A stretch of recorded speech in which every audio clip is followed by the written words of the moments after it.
Hey there, good evening and welcome to Prog Monster. My name is Murph and I am the host of this show, a show dedicated to progressive rock and other forms of rock music. So this is my Monday night look back at a classic rock album night. And for those of you who don't know what that is I take an album who's been around more than 15 years that I consider a classic and I just review it. That's pretty much all there is to it. Tonight's album, I'm not going to review because I just don't really feel I'm qualified to do it. And we're going to be talking about this album, Tommy from The Who. Actually, tonight was to be the 100th anniversary episode. So this would be the 100th look back at a classic rock album I've done. So I wanted to do something special. I had a short list of albums I was going to do. And this one won out because my friend said, no, you gotta do Tommy. So I decided on Tommy. Okay, Tommy's a difficult thing to do because Tommy is not like a lot of other albums where you can do a track by track analysis. You can talk about the general thing of the general sound of the music, or what tracks are good and what tracks are not good. Doesn't really apply to Tommy because Tommy is a rock opera. So in many ways, Tommy is the prototypical rock opera, the first, I think, of its generation, considered one of the greatest rock operas of all time. Lots of things about this album are very legendary, and the tracks do not lend themselves well to diagnosis.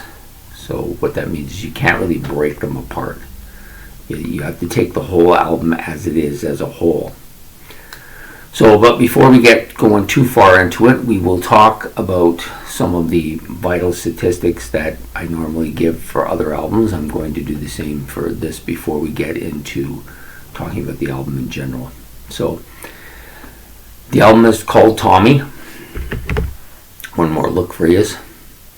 You can see it right there, Tommy The Who. And for a while the band was called Tommy because people didn't know, and they thought that Roger Daltrey was Tommy because he played the part, because he was the front man, right? So then we have, album was released on May the 17th, 1969. Excuse me. That makes it 53 years. 53 years and going. 74 minutes in length, so a double album, I believe. But I believe the CD is just one. Yes, it's just one CD covering the entire length of the album. But originally I believe it was 2 albums, double album. Studio was IBC Morgan in London, England. Label was Track in the UK and Decca in the US. Then you had the producer Kit Lambert, famous Kit Lambert. So the members of the band, of course, are the classic Who members. Roger Daltrey on vocals and harmonica on this particular album.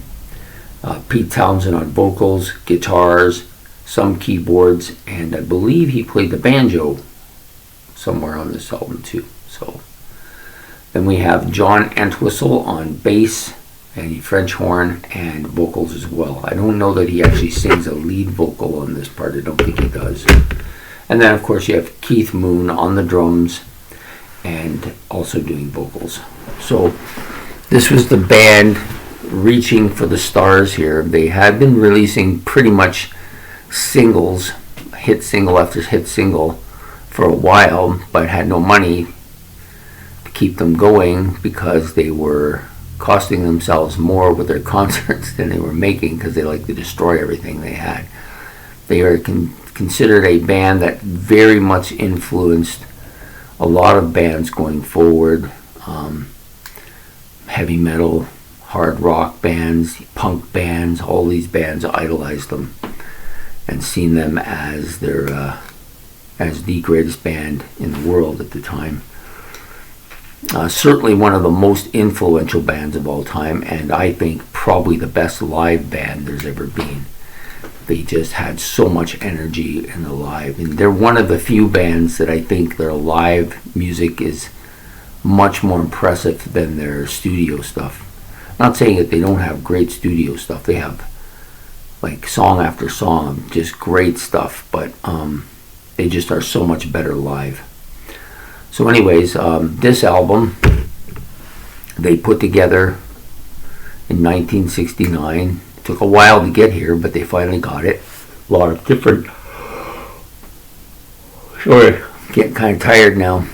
But they put a lot of different efforts into this. Of course, Pete Townsend, being the genius that he was, wrote the lyrics for this and organized the music for this particular album. A great album.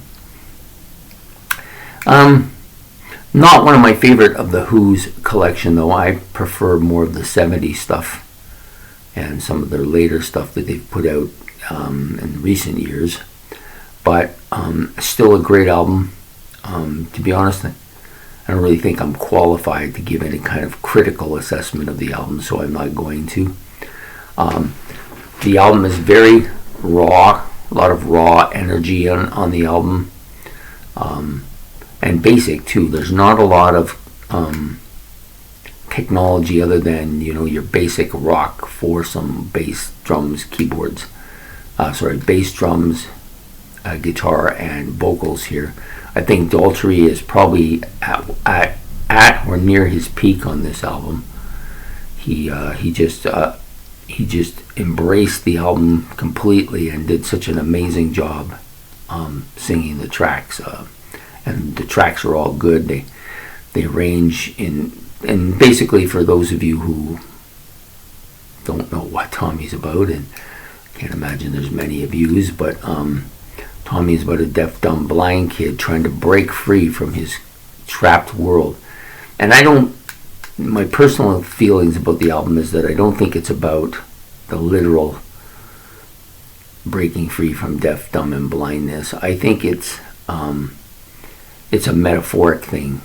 Breaking out of their cage is another word maybe used, where this kid's trapped in a world that he didn't make and has a hard time getting out of it, and they use the deaf, dumb, blindness as a physical representation of that. That's my own opinion, and I think that opinion is shared by other people as well, but that's just based on it. I think, and he breaks out of his shell and comes out into the world. To me, that's what the whole story is about. And some really memorable stuff on this album. Lots of really well-known tracks. Pinball Wizard, of course, is the main song. But then you've got See Me, Feel Me, Touch Me, and Acid Queen, all having big impacts at different times. Just a really legendary album in the fact that it produced such a story. And so when you view Tommy, you can't view it as individual tracks. It's telling a story, and that's, to me, why it's become a legend and why they've made operas out of it, they've made musicals out of it, they've made TV movies out of it, and had lots of different people playing the parts too. And this also put the Who in a different stratosphere from everybody else at that point in time. They were considered the bar by which all rock bands would be measured at that time. It's quite a lofty height. Also, they this album made them millionaires because they were, at that point in time, they were on the edge of bankruptcy, and some of them, Entwistle and Moon, had auditioned to become members of a band that eventually became Led Zeppelin. Probably they could have probably left, but they decided they would stick it out for this album. If this album had failed, I could see that would have been the end of the band. But it succeeded, and the band went on for another decade or so before folding up and then not doing too much until they came back towards the end of the century. and started recording some new stuff after Entwistle's death. So, anyways, this is a pretty strong album for its time period. Pretty raw, I think. Lots of really good guitar here.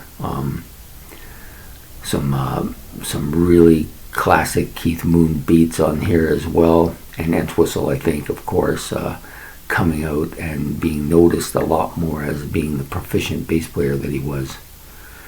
And of course, Daltrey, more than any of the other members, showing what it was to be a lead vocalist with that long blonde hair and unbuttoned shirt. He was pretty much the prototypical stereotype for the next decade or so of frontmen.